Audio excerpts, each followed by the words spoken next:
Okay, so this is the Performing Hypnosis Mastermind.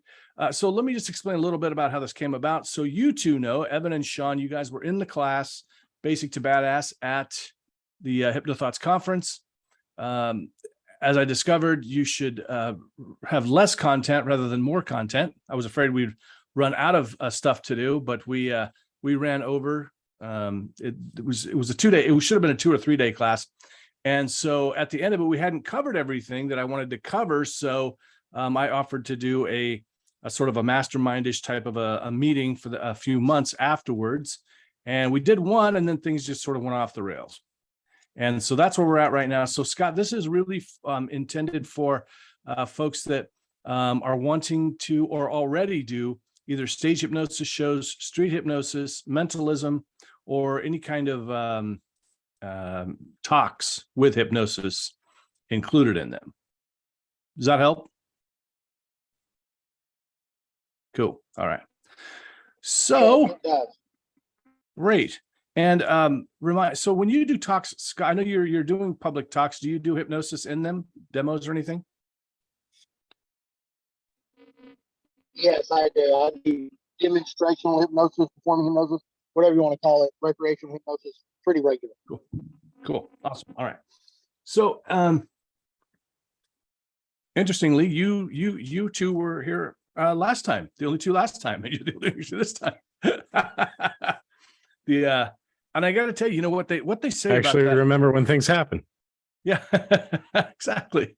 I got to tell you that whole thing about just showing up, I've had it come true for me just over and over and over again.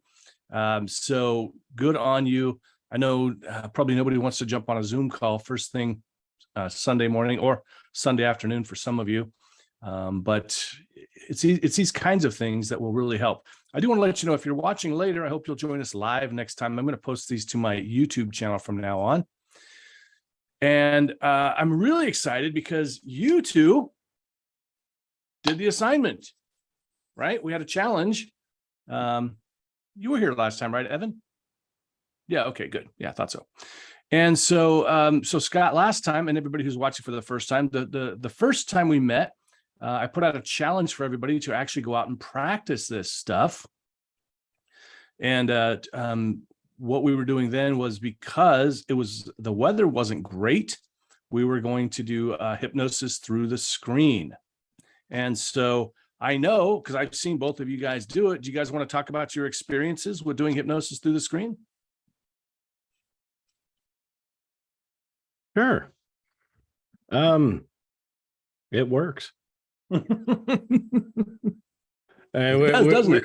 had this talk before. I mean, like, if anybody's doing hypnotherapy, I mean, the last couple of years, a lot of that we've had to do remote, and right, why not? Because it also expands our reach.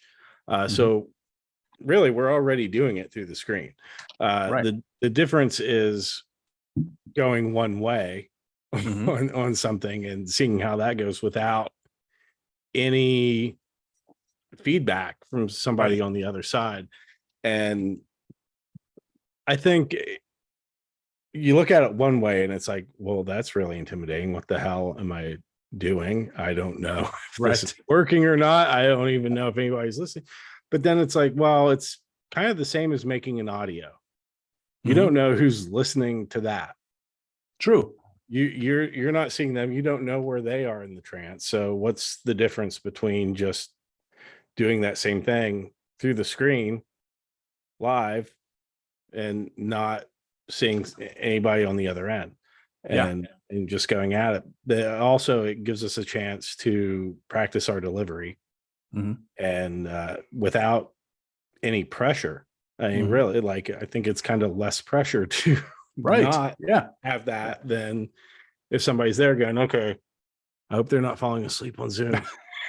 I was just sitting in the chair and they're like reclined way back. You don't have to worry about that. Yeah. Fantastic. And were you able to do some, because I don't remember now, it's been a little while, but were you able to do some phenomena stuff? Were you doing some performing type stuff? God, I've done a few things. Cool. I think I've done a little bit of phenomena. The one thing that was really interesting I did a kinetic shift on TikTok to see how that worked. Where I'm just, okay, I'm doing that. And I had people saying, oh yeah, I mean, it was for like the intended audience was for Bell's palsy, but I had people telling me like, yeah, my shoulder was sore and it just got pulled right out. So Wow. that's super cool. That's awesome. Awesome. Sean, what was your experience like? Well, I've had a couple different experiences. Of course, for me, I was online before it was really known that you could even go online and do this sort of thing. So, yeah. And then, of course, the pandemic hit, and I was still online. So, for me, going through the screen is almost second nature. Mhm. You do kind of miss out on some of the physical cues of somebody that's, if you had your own physical office and they were sitting in the chair, you would miss out on some of those physical cues, but it's not anything that's insurmountable. Yeah. I think the flip side of that is co-hosting with you and being a guest on your show, Jim. That was a completely different experience, because now it's very much like Evan said, you're driving it and not seeing what the audience is doing, or how they're reacting. So you just have to trust the process. Yeah. And Evan, you're welcome to come on sometime too, if you'd like. Hypnosis Hero Show. Scott. Yeah, I'd love to. Cool. Awesome. We'll get you in. I think we're looking at April now. Scott, do you have anything to add?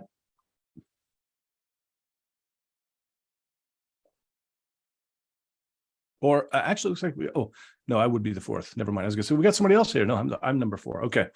Scott's got some stuff going on around him, so he can't really talk anyway. So I know a lot of us have one thing. What's that? I have one thing. Yeah, go ahead. If anybody's nervous about doing it, just think of it this way. Anytime people are picking up their phone or looking at a screen, they're already halfway there. So right? Just know it's going to happen. Yeah, absolutely. Yeah. And I know, Sean, I think you probably, I think you've seen this, is that when I do my hypnosis, I've changed the name to it used to be just called Get Hypnotized. Now it's the Hypnosis Hero Show on Friday nights at 7:30 p.m. Pacific time. Tune in.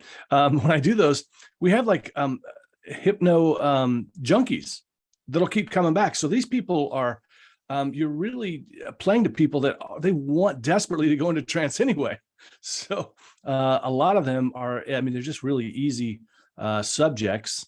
And the cool thing is too, is like, and I don't know if you guys have done this when you're doing it. And I think we did it with you, Sean, when you were on the show, but I actually ask for feedback afterwards. If I do finger magnets, then I will say, hey, if that worked for you, if it didn't work for you, please put a comment down. Let me know what the result is. And we have people all the time. I think I told you guys last time, I have people all the time telling me things like the fingers came together, or they wouldn't come apart, or their hands wouldn't come apart. They couldn't say their name. All kinds of crazy stuff that I just didn't realize would be possible. That kind of hypnosis, the hypnotic phenomena stuff through the screen. So I think it's really exciting. And so if you're not doing it, guys, get out there and do it like Evan and Sean are doing. I do want to let you all know too, if you want to watch somebody who is a pro at working through the screen without reservation, this last Friday night, I'm sure Sean will agree, Wendy Friesen was magnificent. She was on the show, and there was no hesitation. She just went for it, and she did a fantastic hypnosis session right through the screen. And there was now she has decades of experience, but the funny thing is in talking to her, I remembered that she had done like a finger magnets demonstration. I got to think at least 5-10 years ago when I saw it. So I don't even know when it was done. And she called it like a party trick or something. So she was actually doing this long before the pandemic. I think, some of us think of the pandemic as a lot of these guys got kind of famous. Zach Pinson's, for instance. He became sort of famous because of TikTok and doing hypnosis through the screen. But this has been going on for decades. Right. So we're not reinventing the wheel. So it's totally possible. And it's a great way to practice. Have you guys had a chance to practice anything in person? Not so much in person, although my colleagues will often at my other job will often say, I should do this. And I keep offering. I say, yeah, let's do it. I mean, it'll take, half an hour, 45 minutes, whatever. And then they back away and no. And they're kind of also like junkies in the sense that they just kind of keep circling and circling and circling. Eventually one of them will land and that'll be that. But my big joke with them, because they say, oh no, you got to watch Sean because he'll hypnotize you. I said, how do you know you're not already? Exactly. And it just freaks them out. I love it when they say, I wasn't hypnotized. And I go, oh, what does hypnosis feel like? And they go, I don't know. How do you know you weren't hypnotized? One of my clients, we just finished up a 3 session scenario dealing with not so much insomnia, but just the ability to shut her brain off so she could actually go to sleep and not be interrupted because she's such a light sleeper, by her partner's snoring and so on and so forth. And she said to me, this is that being in our 3rd session, she said, this feels so different from my first session. In my first session, my mind was still going like, am I hypnotized? Am I not? Right. And, the questions were still firing back and forth and 3rd session in and probably the 12th or 13th time she's been dunked under the trance. It was a completely different experience because now she trusts the process and her mind knows what to expect. Mm-hmm. Nice. So, since you guys showed up today, if we were going to do this for, another couple of times at least, and we'll see, if we want to keep doing it, what would be the most beneficial to you, this kind of a group? What would add value to your practice, your life, all that kind of stuff?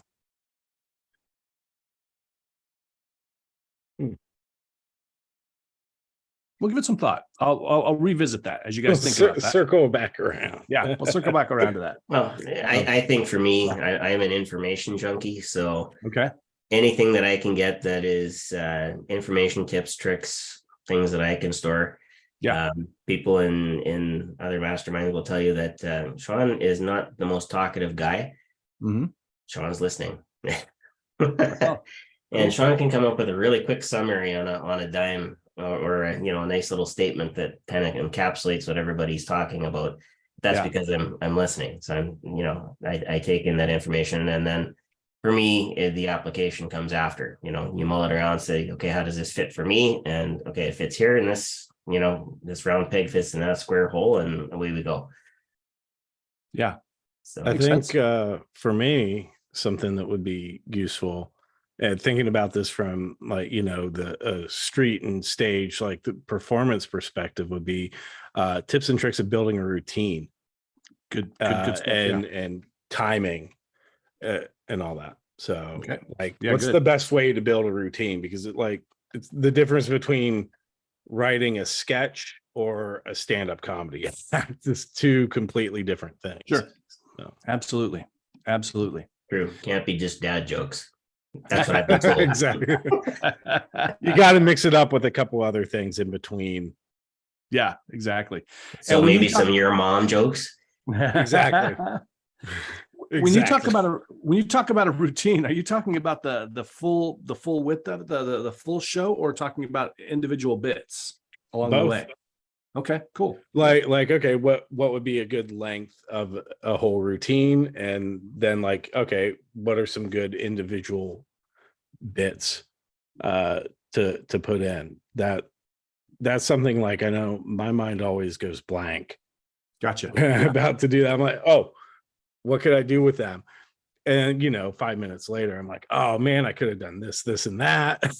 Yeah. But then in the moment, all I can think of is pose him as a statue and snap a selfie.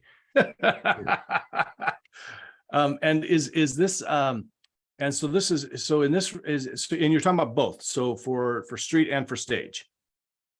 Sure. Okay. All right.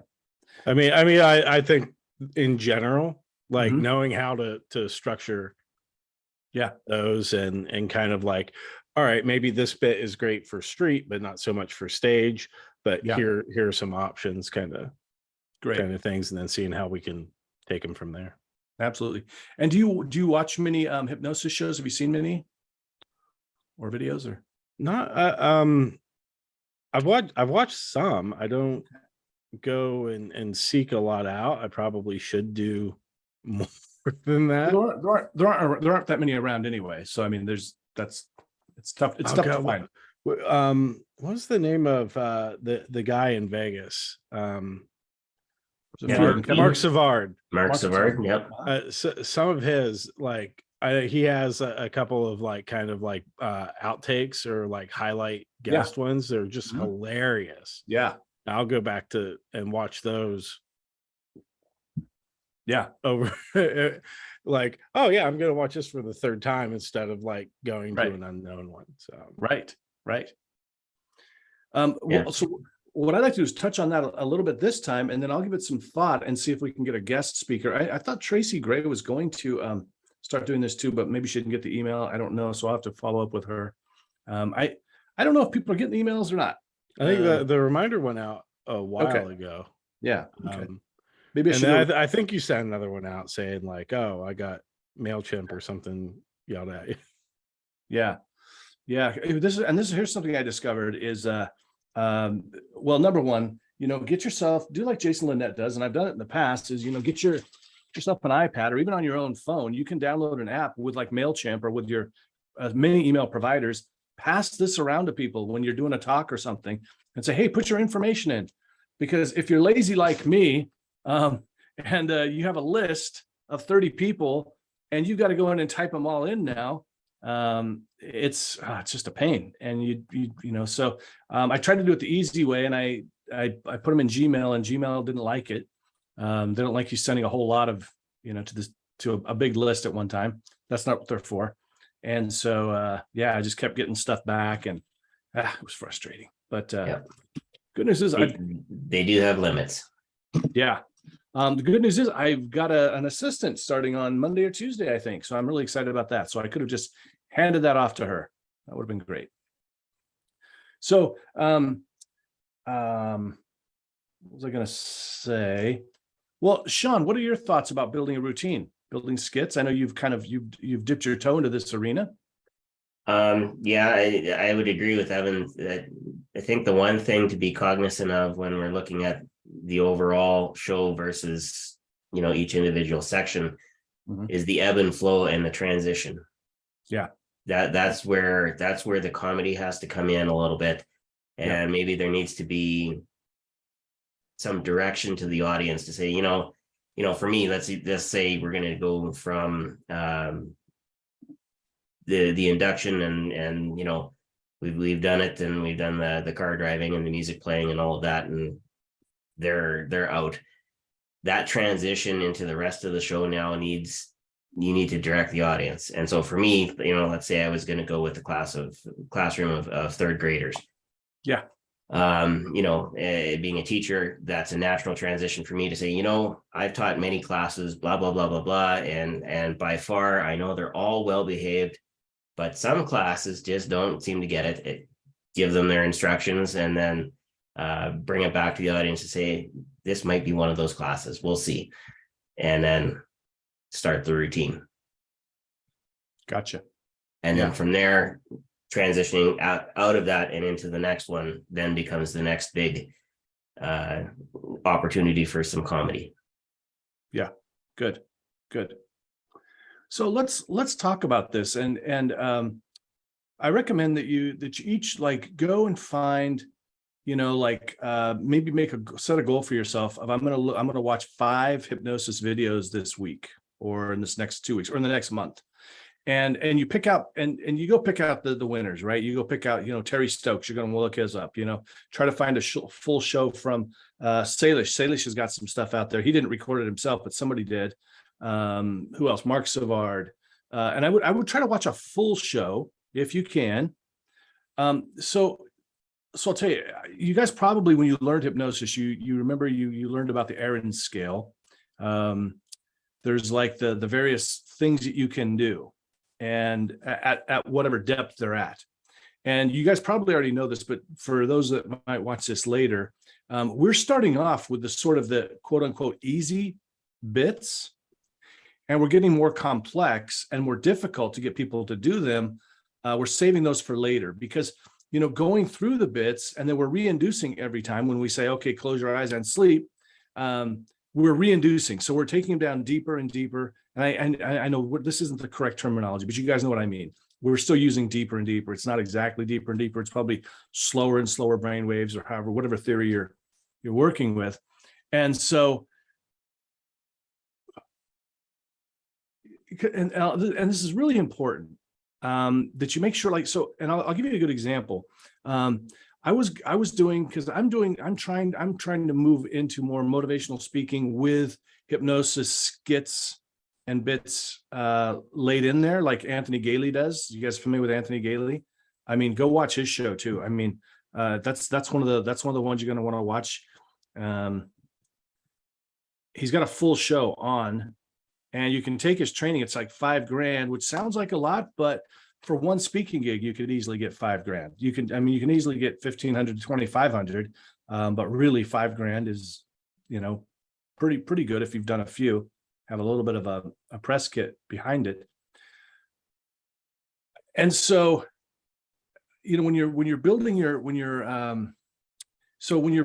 show, you want to make sure that you're starting off with the quote easy stuff. And this can be a problem, because I just did a show maybe 6 months ago, and I remember I was talking to the woman. She's like, I really want this and that. And I saw one of your videos, you made some girl think she was Britney Spears, right? Or Taylor Swift. And I was like, yeah. She goes, oh yeah, it was so funny. And I said, so do you want a show or do you want a talk? And I tried to explain to her that there's limitations, because there's also the expectation, I think. And here's the thing, I could have just tried it. I didn't know that they would want this, but I mean, I could have just tried it. And that's what I would say to you, is be fearless, try these things, because you never know until you try. And actually you get better results when you push things. But I didn't think to make anybody become Taylor Swift, because it wasn't that kind of a thing. It wasn't that kind of an event. It was in the middle of the afternoon. It was like a corporate talk. And you got some great phenomena. We got finger magnets, and a woman couldn't let go of her water bottle, things like this, which I stole from Anthony's video. And a lot of great stuff. But afterwards, and all the women there were like, all the people there were just, afterwards, they were just enthralled. Thank you so much. It was awesome. I talked to the booker later. She goes, well, we were a little disappointed because you didn't make anybody become Taylor Swift or do any really outrageous stuff. And so this is where it would have been helpful if I would have been very clear with them that, you know, it's going to take some depth. I'm going to have to run through a few. And I'm also, in a motivational talk, I'm trying to work in motivational type stuff too. So you got a whole lot of things to juggle. You can't necessarily spend that whole time doing bit after bit after bit. But I'll tell you, so if you watch hypnosis shows, you're going to find, and I hate this, and I want to break free of it myself, guys. I really, really, really, really want to break free of it myself. You're going to see the same patterns. You're going to see the same skits. You're going to see the same bits a lot. And it's oftentimes you're going to see people start off with, you're in a band. That's like one of the first skits. And it's one of those ones that, you know, music is and if you think about brain development, and so some of our most ancient kind of development as a human being, as a species, are things like music. You know, smell is very primitive. I think it's the most primitive. I think I've read that's the most primitive sense. So you can start off with those kinds of things because they're really deep within us. So, you know, for instance, you'll usually have a lot of luck with things like, you know, something smells bad or good. But so usually we're going to start off with something like the band, because we're kind of seeing if people are going to go with the flow or not. You know, some of the people are going to be like, oh, you know, no, forget it. So we know we can dismiss them. But if there's people that are like, yeah, you know, maybe they're not necessarily in a deep state of hypnosis yet, but they're like, yeah, I can go through the motions. I can play the drums and these kind of things. And so a lot of us start there, and it's a good way to find out who's kind of cooperating and who's kind of already a little bit hypnotized. Now, I will tell you, Flip Orley, if you get a chance, if you can find a show of his, go watch it. One of the things I like about Flip Orley is he's amazing. He's one of the best shows I've ever seen. Also Dan Laurinaitis, and I'll try to send you guys try to send you something. Was anybody at Hypnothoughts when Dan Laurinaitis did the show? Remember him? No, okay. Really one of the best shows I've ever seen. Very well produced, very polished. So with Flip Orley, his first bit after he does the hypnosis is you forgot your name. You can't remember your name. Now when I saw him do it, he was on a stage with about 30 volunteers. So forgetting your name is sort of tough. Yeah, Scott says, yeah, Dan it was one of the best shows. It really was. It was just incredible show. So forgetting your name is pretty damn tough. Name amnesia, as far as I'm concerned, is pretty tough to make somebody forget their name. And so I would not want to start with that. But if you've got 30 people up on stage, you've got some great people, and the people that have forgotten their name, they're going to be incredible volunteers. Okay, so right from the beginning, you're going to have incredible volunteers. You won't have to keep sorting people out. And so when you're creating your routines, even in street hypnosis, and there are some people that if you can, and let me just preface this by saying, you can sometimes tell, like if you get like a Spiegel eye roll, then you can be pretty sure. Everybody know what that is? That's when they roll their eyes up and you just see the whites of their eyes. You tell them, roll your eyes up and try to look at a point on your forehead, sort of, and which they can't do. They're just rolling their eyes up. Like I've been in street hypnosis, and a guy did that. And I was like, immediately, I'm going to name amnesia. He's a great subject. But you want to start with the easy stuff. So like we do things like finger magnets. That's a pretty easy thing. Most anybody can achieve finger magnets, and then they can get stuck. So you just want to think about it. In fact, I would go and look at, if you want to be original, which I think everybody should, because most of us aren't, myself included, go check out the Aaron's scale and see what kind of phenomena is possible at each level of hypnosis. And then just look at it and go, okay, what could I do? What could I put together in this first bit here that would be in alignment with that low level of depth. As far as, and then you're going to want to create. So, and I say be original, but it's going to be easier if you just sort of follow a certain structure that people have already done. So that's something to think about. I'm sorry, I'm talking in circles. I hate doing this because there's so many different ways to accomplish the same thing. So, in fact, I was just thinking of somebody that I might invite on for next time to talk more about this. Richard Cole, if you're not familiar with him, he's a really great guy. I think he'd be a good guest speaker for this, because I think he does a lot of original stuff. But one thing you can do is so I'll tell you, like what I'm trying to do right now. Has anybody heard of the book, The Happiness Advantage by Sean Aker? I think it is. It's no big deal if you haven't, but I read this book a while back, and there are certain things that make people happy. And I had this thought. I said, I wonder if in hypnosis, because we know the mind doesn't know the difference between reality and fiction, what if I took those things that people and if you're all out watching this, please don't steal my idea. And it's too late. It's already out there. Anyway, so I'm trying to build a whole show that would be based on things that make people happy. Now, some of those we're already in a lot of skits. Like if you've watched any kind of a show, you've probably seen them on the beach in Hawaii. That's one of the classic bits, right? And I've got my sitting on the beach in Hawaii.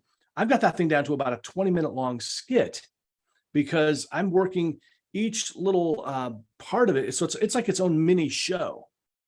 So like I will start off with, okay, you're sitting there on the beach and it's getting hot, and then it gets cold, and then the person next to you smells this way, and we go through all the different things like that. So if you can take one of the things that Bob Faith taught me, he's a hypnotist down in Phoenix, is you don't want to do just one. You go from skit to skit to skit, because this is what I used to do. Hey, you're on a beach and it's cold. Now it's hot. All right, and sleep. All right, now you notice the person next to you they smell really bad or they smell really good. We do this for a little while and sleep. But what he said is layer them. So when you're coming up with an idea, so do either one of you have an idea for a skit, a bit that you'd like to share right now? Just something that comes to your mind.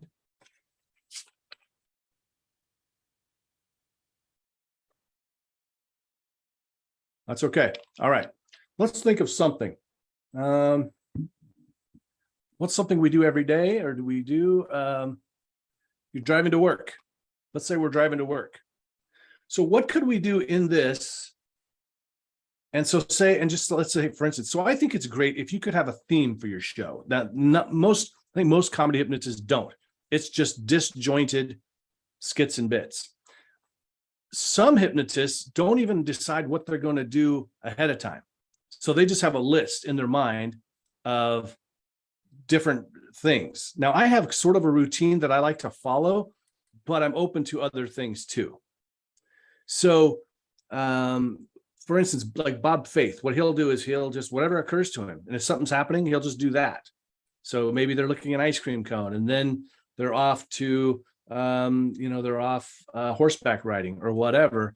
But you can actually come up with a whole theme. Like I'm trying to do the happiness theme, and I need to give that some more thought. And so everything is going to be leading to a direction, and everything within it will be wrapped up in that same theme. So if we said, if in our mind, this is, a day in the life of a human, right? And so one of those skits within this show is going to be you're driving to work. So what could happen to you while you're driving to work that would be interesting?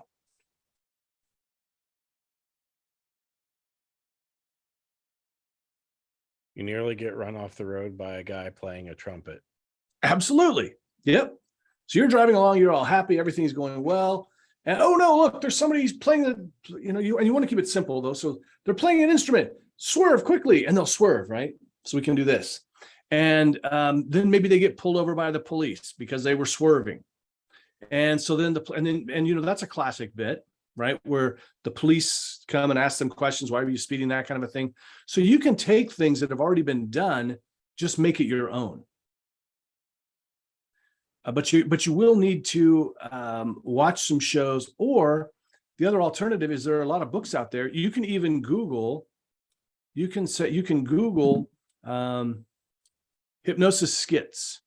Now, some of them are old, outdated, and inappropriate. Really inappropriate. Like you can't do them today. Please don't. You'll get in big trouble. So you try to think about. I mean, number one, the easy thing is you just take a skit or bit that's already out there and make sure it's something that a few people have done. You don't want to grab onto something like, I can't think of a good example, but if you see like one person do this one bit or skit or something, and they're the only person that seems to be doing it, it's probably their own, and you don't want to do that because they won't like you and their friends won't like you and that kind of a thing. But as far, one of the things that we oftentimes get worried about is we want to be creative, right? We want to have an original show. But I'll tell you what, and I think it's important, and I think that to be great, you're going to have to do some original stuff. But I will tell you this: when you go into a hypnosis show and you say, how many people have seen a hypnosis show before? You're going to see one or two hands go up. So most of the time, unless you're doing fairs or schools, for the most part, it's been one or two shows. So they probably have not seen whatever skit or bit you're wanting to do. Does that help at all? Is that helpful at all? Talking about some ideas about how you could go about creating some routines? Yeah, again, it's one of those things where you don't want to totally milk it for all it's worth, but you can certainly expand on what the initial idea and where most people tend to, like you said, everybody tends to do the same sorts of things. That you could take it and spin even part of it off it on your own, and again, that also with you creating it allows you to hit that transition into the next one. And I agree with you, having a theme, certainly that's maybe it's just my brain and how it works, but if you have a theme for the show, that certainly helps pull things together. Well, and then you can become known as, the happy hypnotist, the happiness hypnotist, or I think there's already a happy hypnotist, maybe the happiness or the whatever hypnotist. And also, like if you were to put something at the end, which was a callback to the beginning, that's going to slay. That will slay. Callbacks are the most powerful form of jokes. They really are. Now, as far as, so I'll give you a couple of examples of things that I've done that were done before, but I do them my own way. You probably heard me say, "Damn, I'm pretty." If you watch any of my clips, you'll see one of my people say, "Damn, I'm pretty." That's not original. The saying is, that's my saying. But as far as, every time I say this, or I scratch my head or whatever, you're going to jump up and say, "Damn, I'm pretty." People have been doing this for decades anyway. So, some people will say, every time I say the word hypnosis, you jump up and say spaghetti or something, right? Or you jump up and do this. So it's a really funny thing when it works, and it usually does work, because you can just drop it out there. So let me give you, this is my little secret. Are you ready for this? And apparently Richard Cole actually, Sean might have been the one that told me about this, but somebody told me that they actually bought a skit or a bit. No, it was somebody else. Somebody bought a bit from Richard Cole, and this was the bit that I had been doing for a long time anyway. I figured it out doing stand-up comedy. So if you're going to say something over and over again to trigger something, why not make it something important, something that's going to help you? Because anytime you see somebody, if somebody says they've seen a hypnosis show before, ask them, "Do you remember who it was?" They'll say, no, they don't remember. But what if every single time I say my name, Jim Kellner, you stand up and shout, "Damn, I'm pretty"? See, that gets them saying they're going to hear your name a bunch of times. So there's a better chance of them remembering it. So it could be every time you hear the word Baumgartner, you quack like a chicken, or, whatever it is. So that's just a little extra bonus there. But an example of I didn't even figure this, Sean, you're going to love this one. So used to be one of the funny things that people would do. And I remember the last time I saw somebody do it, and I was like, it was already to the point. This was probably 8 years ago. And I was like, oh, you shouldn't be doing this anymore. It was Chinese stand-up comedian, just some average white guy. You go, on the count of 3, you are a stand-up comedian, but you only speak Chinese. And yes, it's honestly, back then it was hilarious, right? And just imagine, I almost started to do it, but I'm not going to do it because I don't want to get canceled. But you can imagine, right? It's complete gibberish because the person doesn't speak Chinese, and it sounds really, really funny. So I changed it to, I kind of mixed it in with Alien Translator. Alien Translator is another classic bit where, this person, they speak a foreign language, or they speak a language, they're from outer space, and somebody translates for them. It's freaking hilarious. But I took the guy and I said, "You're a stand-up comedian." I asked the crowd, because I usually do this. Here's another little thing you can do, is ask the crowd, and then no matter what they say, you can go, "Oh, you wanted that." So usually you'll hear Uranus, of course. So choose a planet where this alien's from. Uranus, every single time. This time somebody said Klingon, and I was like, whoa. So I make a guy, the stand-up comic, who only speaks Klingon, and he was freaking amazing. He was absolutely hilarious. It turns out I went back to the same club this last December, January or something, and the club owner said that he actually found out later that the guy is a Star Trek nerd, and he also teaches communications or something. So it was kind of like it was all the stars aligned. Now, hey Jim, can you hear me? Yeah. When you do your "Damn, I'm pretty" bit, you need to have the first person say "Damn, I'm pretty" every time you say Jim Kellner, and then you need to have another person every time they hear somebody say "Damn, I'm pretty," stand up and shout, "Merch available after the show." Oh yeah. That would be great, especially if they held up a t-shirt. Buy the merch. It's a great idea, Scott. But here's the bad thing is I've tried to recreate that joke 5 or 6 times now. And it's a couple of times it's worked okay, but it has never been as magical as it was that one time. So there's that.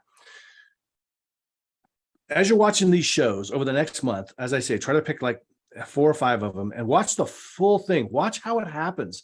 Watch how they go from, the induction all the way through to the end. Now, some people, when they put it online, they cut out their induction. Not so much anymore, but they used to a lot. So watch it and see how that evolves. I'm going to do the same thing. I'm going to go watch some and watch it intentionally. So even make some notes, what's going on and how do the bits get more difficult, that kind of stuff.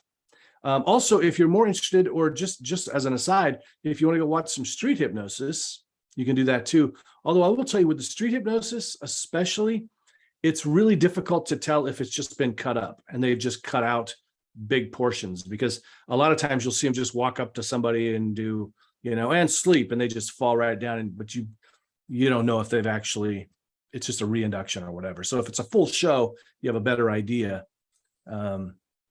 And then, like I said, I'll try to get Richard Cole or somebody like him to come on, because I think Richard is the one that I know of that has created a lot of his own stuff. But to start with, you can just take something that's out there and just craft it, just change it up, make it your kind of style. Like, Sean's really into Star Trek, so I could see a Star Trek theme for him, something like It would that. be nice to play a convention or two. Is there any worry about like a copyright issue if you do stuff about Star Trek or stuff about, say, Disney? Could be. I don't know. Talk to your lawyer.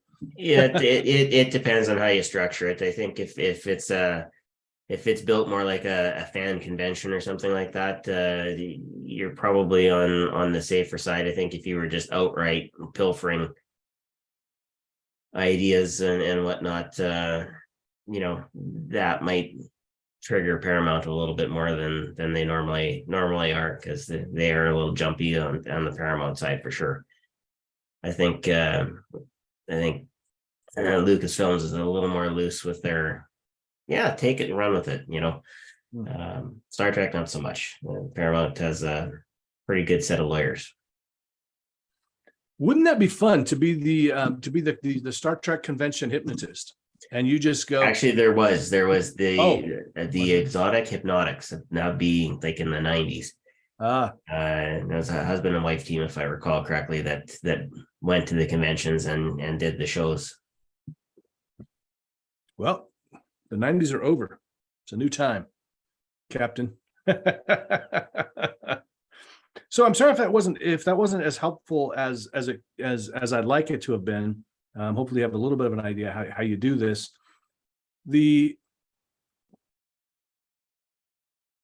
A couple of things a few things you should think about, and this is what I tell every single person that asks me, how do I become a stage hypnotist?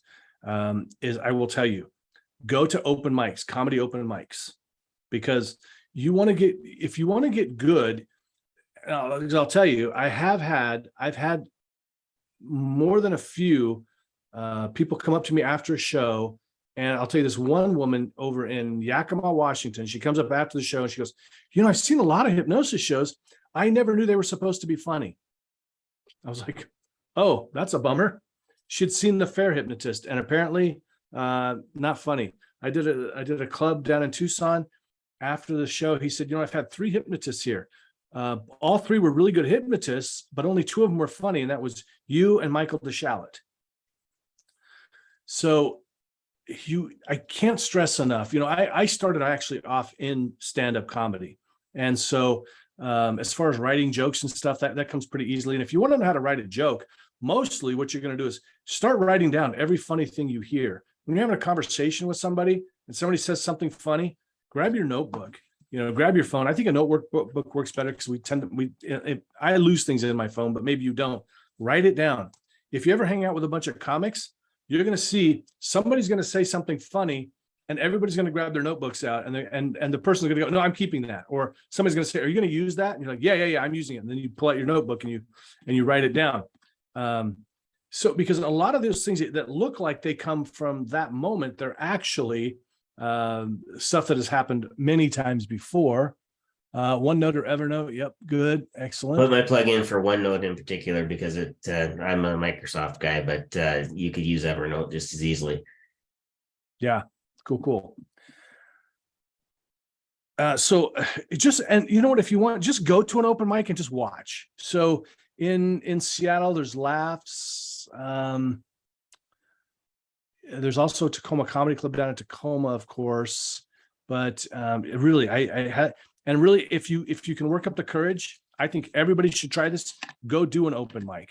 Now you want to go and watch 2 or 3 first, and just release the expectation of being funny, because I've only seen a couple of people actually be funny on their first open mic.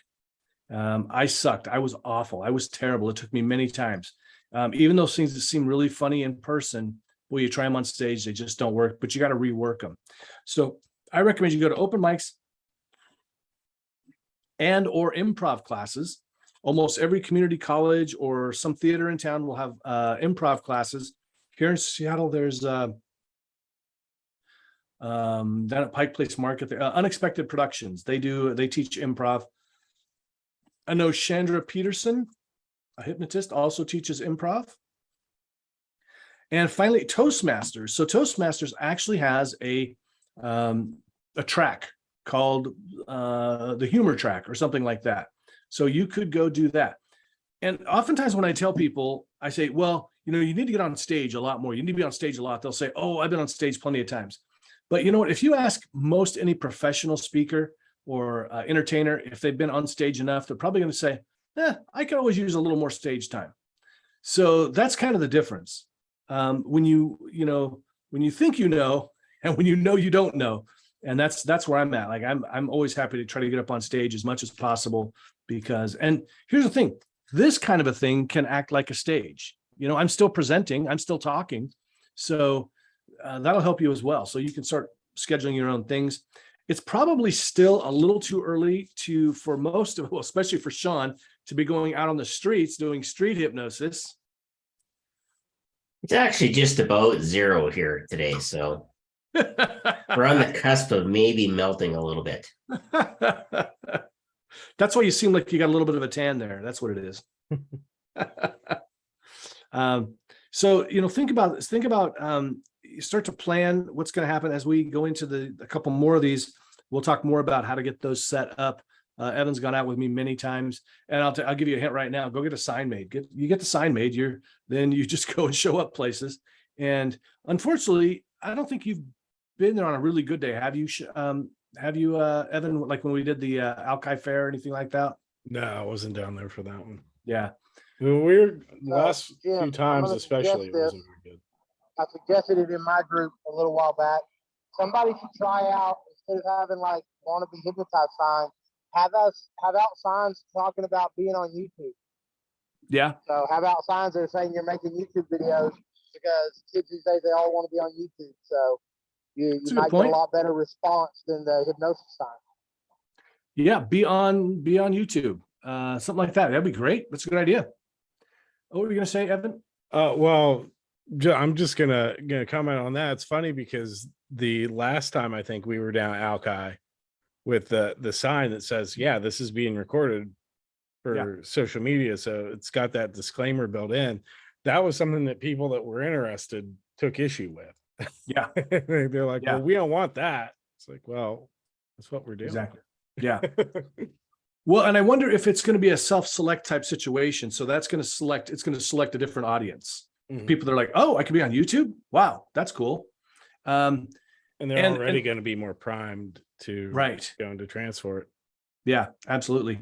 The other thing too is that I would say to that is, and you've probably been out there with me when I say this, Evan, is, when I get people that say, oh, I don't want to be recorded, I tell them, okay, well, thanks a lot. I really appreciate it, but I'm not going to be able to work with you then, because I'm trying to get YouTube famous. I actually tell them that. And I would say most of the time they go, oh, okay, yeah, that's fine. I think the default answer for most people is, I don't want to be recorded. I don't want to be recorded. It's easy, to say that. Here's my thinking is, I'm not getting paid for that. Now, when you're first starting to do this, of course, you want to get lots of reps in. Personally, I don't give a shit. I don't care. if I hypnotize anybody for the rest of my life. I've hypnotized a lot of people. I got no investment in it that much. I would like to get more views on my YouTube channel. That's why I do it. So if they don't want to be recorded, okay, move along. That's how you're paying me, is letting me use your video on YouTube. And the other thing is too, for liability purposes, you really ought to be recording. So even if you're willing to agree to them, okay, yeah, I won't put it on YouTube or anything, but I do need to record it for liability purposes. Which brings us to the point, if you're going to be doing street hypnosis, to be safe, you probably should get a performance insurance. And it's what did I pay? About $250, I think, through PEEP. And there was one that was only $100 a year, but then they changed their rules or something like that. And that's only for stage stuff. You should also have insurance for hypnotherapy. So I use Hiscox for that. And I want to say, can you not get the same performance insurance through Hiscox as an add-on, or is it just cheaper to go a different route? They did not want to insure me for performance stuff. And in fact, as you're going through their website, I found this out because I had to call Dale up at PEEP. He's been at Hypnothoughts a few times. Because what they do is they ask you, do you do any kind of performance type hypnosis? If you say yes, they're going to say, nope, we don't want you. We don't, and so then you can't even get your hypnotherapy insurance. And so I get what he told me was they're actually saying no, because what they're really asking is, do you want us to cover you for that, for performance insurance? So that's what I'm hoping is the case anyway. But yeah, and that insurance is only like, well, I guess that's about, oh my God, that's about $300 a year. Huh. Yeah. So you're looking about $500 to be safe. But I mean, hardly ever anything bad happens, but boy, what if it did, if you're poor, if you're broke, don't worry about it maybe. But if you have any kind of assets, you probably want to get a little bit of protection there. And that probably goes with common advice or common sense even is to not go out and do street alone, right? That too, yeah. So which sucks. Yeah. Because there's a lot of times I'll be like, you know what? I just kind of want to go down to Alki. Nobody around, but if it's just me, I'm like, well, that's not entirely safe for liability or even for equipment for filming it. Like, what are you gonna do? Yeah, people could run off with your stuff. Yeah, probably a way you could secure your equipment. I don't know.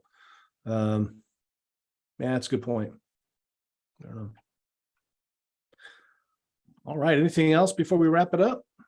Something that dawned on me while you were talking about like building the routine and how everybody kind of does, those same sort of bits is, that's actually going to help with things, especially when we put our own spins on them, because it's still going to be familiar to the audience, right? Even if there's only like a few people that have seen a hypnosis show. Yeah. It could be something that they expect to see this anyway, like, clucking chicken kind of thing. They're expecting to see that. And the subconscious loves repetition. So that only helps us, makes it easy too. Right. So, and it's always going to be a different show, right? Because it's always different people. And it's funny you mentioned that too, because I'll tell you, I've actually, and I've only had this happen with kids. When I was doing this summer camp, the kids would come up, they'd seen the show like maybe a month before, and they go, are you going to do that thing again? Are you going to do that one thing again? And I'm like, oh shoot, I hadn't planned on it, but maybe I should, so they kind of like it. It's kind of like going to it's kind of like going to, a concert, you want them to play your favorite song. All right, cool guys. Next time I will try to have somebody else on that'll help with skip building, show building. And I want us to be thinking about how we can create, even online, a really cool setup. because especially for when we're doing performance stuff, as you can see, I'm trying some stuff, but I'll tell you so this is not an actual granite wall, as you may have guessed. But it doesn't fit. I've got this one little space I have to keep everything so that not everything shows. I got to keep working with that. I just got the background, but go watch Grant Saunders. If you're familiar with Grant Saunders, go watch some of his live streaming stuff. He's taken it up a notch. And so here's the good thing. The good thing is you can see what he's done. But the bad thing is it makes everybody go, wow, I kind of have to up my game a bit. When you see his stuff, you'll see what I'm talking about. He's got a really great setup. He's got a fake brick wall, but you couldn't tell it's fake. And again, I think we should be paying attention to this anyway. Like when we're doing like just a video for even a TikTok video, something, being aware of what's around us and how it looks and everything. But if you're doing like hey, these are my tips for living a better life, thinking about what the background's like, the lighting is like, what I'm wearing, all these things. But especially, I think if we're doing performance type stuff, we want to look like $1 million. We want to look like a performer, set the stage, so to speak. And we'll be talking more about that and how we can make that happen. All right. Any other questions, comments, concerns?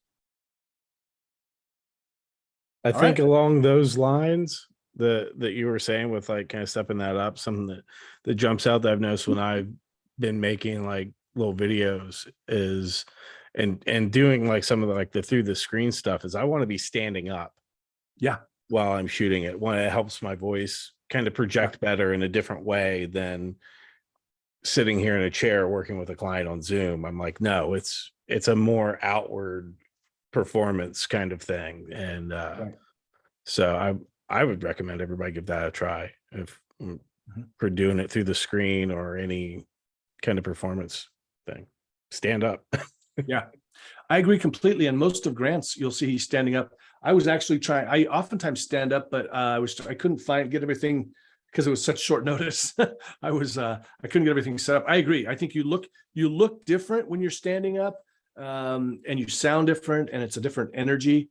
It's a more mobile sort of. Yeah, absolutely.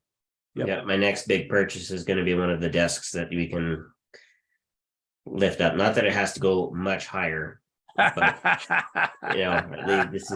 this is sitting, this is standing. Right. All right, thanks guys. Thanks everybody who watches later. Same time next month, so it'll be the first Sunday of every month at 11. And until we can, if more people show up and they all say with pitchforks, no, we need a different time and day, we'll think about it. But last time when we scheduled it was so difficult because only a couple of people had voted because most people didn't get the email, and I was concerned about the Europeans, but none of them showed up anyway. So who knows? We'll see. Thanks guys. Thanks Scott. Thanks. See you guys.